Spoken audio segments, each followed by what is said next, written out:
Şənbə söhbətləri. Ədəbiyyat almanaxı.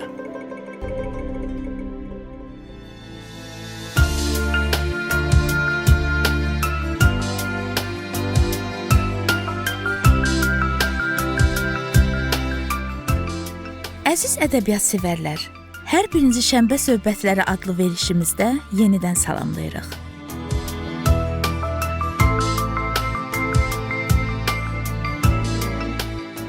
Ədəbiyyat zamanın yaddaşı, insanın ruh aynası, millətin kimlik kodudur. Ədəbiyyat bir çağlayan dənizdir. Hər dövrdə saysız hesabsız yazar bu sahilə qonaq olur, öz sözünü deyir. Lakin zamanın ələyindən yalnız əsl söz, düşüncə yükü daşıyan ədəbiyyat süzülüb qalır. Bu da onu göstərir ki, ədəbiyyatın yükü yüngül deyil. Onu anlamaq, duymaq və yaratmaq məsuliyyət tələb edir.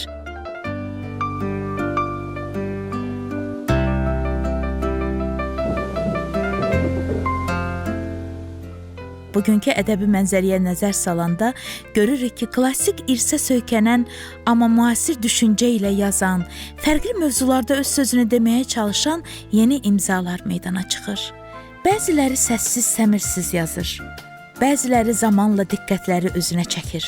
Bugün yazı masası rubrikasında məhz belə bir imza ilə tanış olacağıq. Həm yaradıcılığında psixoloji dərinlik, həm də hadisə gərginliyi olan detektiv janra öz nəfəsini verən bir yazıcı ilə. Yazı masası. Yazı masası rubrikasının bugünkü qonağı sabiq hərbçi, Azərbaycan Yazıçılar Birliyinin üzvü Elbruz Kərbiyevdir.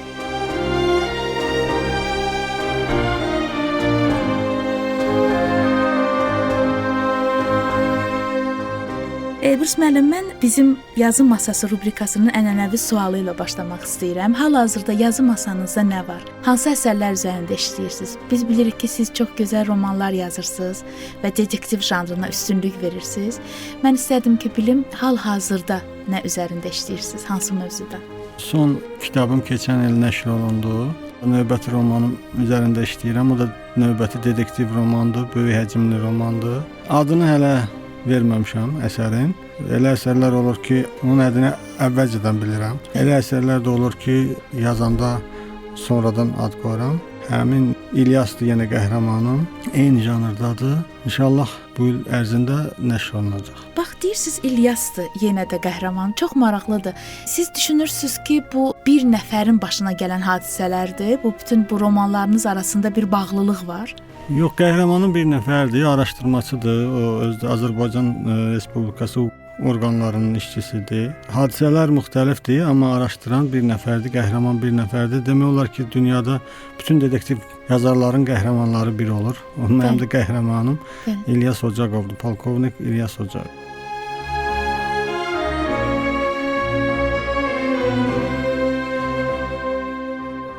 Detektiv yazıçıları həmişə mənim üçün belə qapalı dünyadır.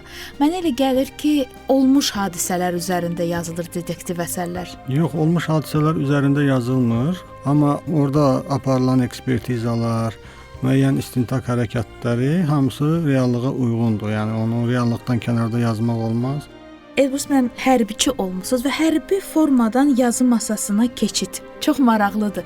Yazı biraz belə daha incə, daha xəyalpərvər bir yerdir, amma ki hərbiçi olmaq daha ciddi, daha dəqiq olmaq lazımdır. Bax, bu çox maraqlı məqamdır və həm də bu yola çıxmağınıza nə səbəb olur? Əslində bu ilk baxışdan belə görünür ki, bunlar ayrı-ayrı, çox bir-birinə uzaq bir peşələrdir. Hərbiçi ilə yazıcı, amma əslində bunlar ən yaxın peşələrdir. Komandir peşəsi yaradıcı peşə deməkdir. Yaradıcı olmayan komandir yaxşı komandir ola bilməz. Bütün bu döyüşləri elə götürün son Şuşa əməliyyatı. O bizim generalların bir yaradıcılığı, bir əsəri idi o. Yəni bu tarix boyu ən böyük qələbələri yaradıcı komandirlər qazanıblar. Ona görə yəni mən hesab edirəm ki, heç də bir-birindən uzaq peşə deyillər. Mənə çox maraqlıdır. Bir psixoloq yazıcı kimi bunun ən yaxşı cəhəti ədəbiyyata, sizin yazdıqlarınıza və ən sizi incidən tərəfi nədir psixoloq olmağınızın? Mən incidən tərəfi yoxdur. Mən hətta yazıcı dostlarla görüşəndə hər dəfə onlara deyirəm ki, heç olmasa siz psixologiyanın əlifbasını oxuyun. Çünki bu çox vacibdir. Çünki ədəbiyyat, əsər insanların şuuraltısı ilə təsir eləyir, insanların daxili, mənəvi dünyası ilə işləyir. Sən burada gedən proseslərin, yəni elmi izahını bilmirsənsə, yaxşı əsər yaza bilməzsən. Mən həmişə yazıçıları farmasevtlərə bənzədirəm. Onlar dərman düzəldir insanı fiziki cəhətdən sağaltmağa. Yazıçılar da yazır insanı ruhən sağaltmağa. Yəni dərman düzəldənlər, o farmasevtlər insan anatomiyasını bilməsələr, bir dərman düzəldə bilməzlər və yaxud da ki, düzəltdikləri dərman insanı öldürər. Yazısı da elə olmalıdır.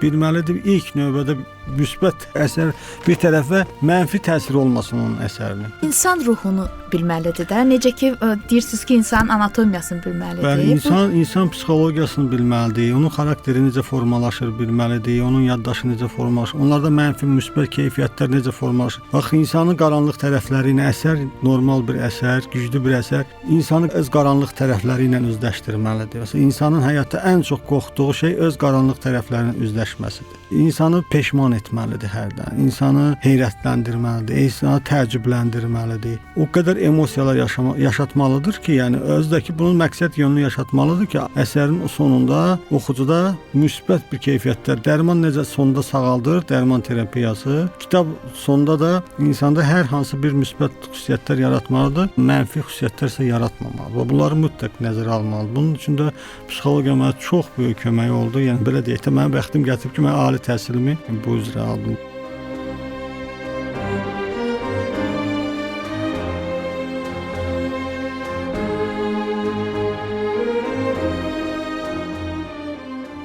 Siz necə baxırsınız? Ümumiyyətlə indiki çağdaş Azərbaycan ədəbiyyatında dedektiv əsərləri yazmağa can atan gənclərə, hansılar ki, onların obrazları natamamdır, ən çox müraciət edirlər bu janra. Çox maraqlıdır, çünki o birisi janr onlar üçün ümumiyyətlə əl çatmazdır. Yəni buna müraciət edirlər və hardasa plagiat daha çoxdur bax bu janrda. Və siz bunlara ümumiyyətlə necə yanaşırsınız bir yazıcı kimi? Düzdür, elə hallar var, amma yaza bilərlər. Bir ayda bir əsərdə yaza bilərlər, üzə də çıxarda bilərlər, amma onlar oxunmayacaq. Yəni detektiv oxuyanlar o qədər diqqətli oxuculardır ki, hər nüansa fikir verirlər. Mən çox təəssüflənirəm ki, sizdən öncə bir qəzəl söhbəti oldu bizim şairlərlə. Görürəm ki, əgər oxucunun gözləmədiyi bir qəzəl, şeir yazılırsa, oxucunun gözləmədiyi bir roman yazılırsa, həyatdan götürülə bilərik, amma həyatı olduğu kimi biz kitaba köçürdə bilmərik. Mütləq yazıcı təxəyyülü, mütləq yanaşma, mütləq bir oxucuya mesaj verilməlidir əsərlərdə. Əsərləri biz elə-belə göydən yaza bilmərik.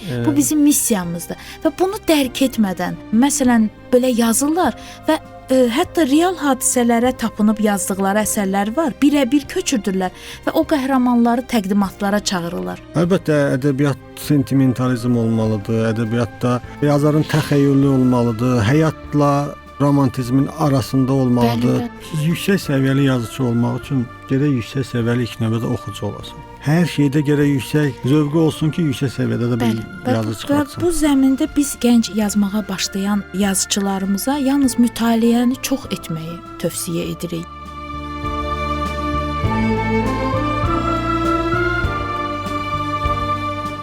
Mən bilirəm ki, sizin bir əsəriniz ingilis dilinə tərcümə olunub artıq və bu beynəlxalq aləmdə mənə elə gəlir ki, sizin tanınmaq yolunda ilk addımınızdır. Tərcümə olunub, bəs təbliğatı gedibmi xarici ölkələrdə? Tərcümə olundu, onu tərcümə özüm elədim. Bəli. Bu dəqiqə xaricin bir neçə öndə gedən saytlarında satışda var, qoyulub. Məsəl üçün, keçən dəfə baxdım, Amerikada məsəl üçün 13 nəfər almışdı onu bir həftə ərzində. 13. Siz PDF şəklində ora qoymusunuz? PDF şəklində, çap şəklində də çatdırırlar. Özləri çap eləyib çatdırırlar. Bu yolda sizə uğurlar arzulayıram.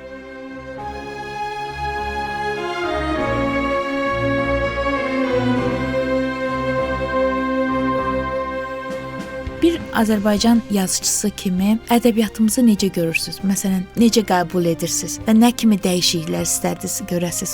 Mən istərdim ki, Dahi Üzeyir Hacıbayev demişdi, nəyə meydan verərsən o da inkişaf edəcək. Bəli. Mən istərdim ilk növbədə Azərbaycan Yazıçılar Birliyi, Azərbaycanda fəaliyyət göstərən telekanallar, radiolar ədəbiyyata meydan versinlər. Ali məktəblərdə yazıçılarla, şairlərlə görüşlər təşkil edəsinlər. Bu həyat belədir də, bir yer boş qalanda ora nə ilənsə dolur. Və İbn Sinanın da çox gözəl bir sözü var. Deyir, elm və sənət ona hörmət olmayan yerdən gedər. Çox sağ olun. Mən bilirəm ki, siz bir sabiq hərbiçi kimi sizdə nə qədər vətən sevgisi var və siz çox istəyərdiniz əlbəttə ki, Azərbaycan ədəbiyyatında çox gözəl yazıçılar, detektiv yazıçılar olsun və sizin ardınızca gəlsin. Sizə təşəkkür edirik Elbrus müəllim bizim qonağımız olduğunuz üçün. Diqqətinizə görə mən təşəkkür edirəm. Çox sağ olun.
Bugün Şənbə söhbətləri Ədəbiyyat Almanaxı verilişində sizləri yazıcı Elbrus Kəlbiyevin yaradıcılıq yolu ilə yaxından tanış etdik. Gördük ki, sözə olan sevgi hərbi nizam-intizamdan doğsa da onu bədii estetikaya çevirə bilmək təkcə bacarıq deyil, həm də istedaddır.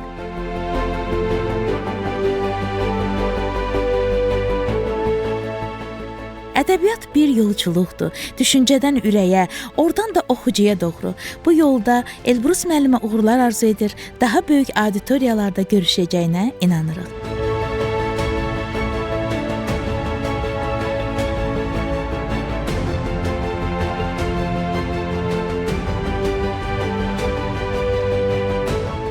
Ədəbiyyat insanın daxili dünyasını daha yaxşı anlamağa, həyatın mənasını kəşf etməyə kömək edən bir gücdür. O sadəcə sözlərdən ibarət deyil. Ədəbiyyat ruhu oxşuyur, düşüncəni genişləndirir və insanı daha dərin hisslərə sövq edir.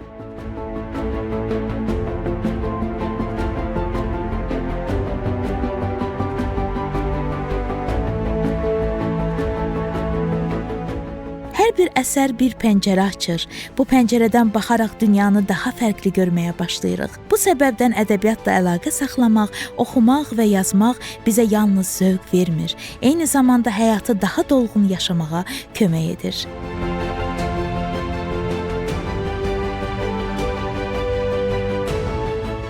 Növbəti şənbə söhbətləri proqramının da belə sonuna gəldik. Verilişi sizin üçün hazırladılar. Mən Aysel Fikrət, rejissor Anar Məmmədov.